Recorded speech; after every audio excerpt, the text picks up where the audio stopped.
Danas vožnja kroz Kotar šumu.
Evo me sada na vrhu proplanka, ono iza mene je brdo, nastavak Hrastovačke gore, iznad sela Moštanica, a preko brda je selo Gornja Mlinoga, iz koje se spušta s druge strane brda u Hrvatski Čuntić, gdje se nalazi Čuntić šuma.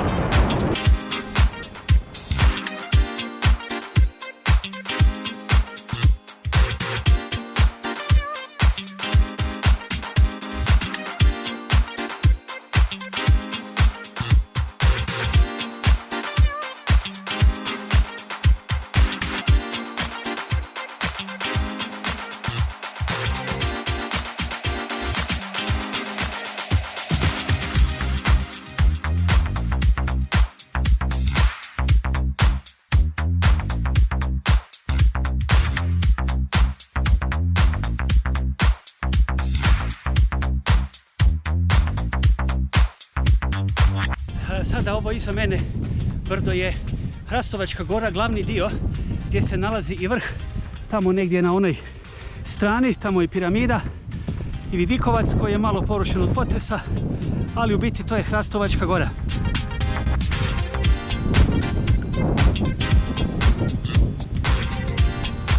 Tu negdje na ovom dijelu, otprilike na vrhu, nalazi se i Klinac, grad, stara utvrda koja će uskoro biti na mom kanalu. Da vidimo izbliza kako izgleda. Negdje otprilike na ovom brdu.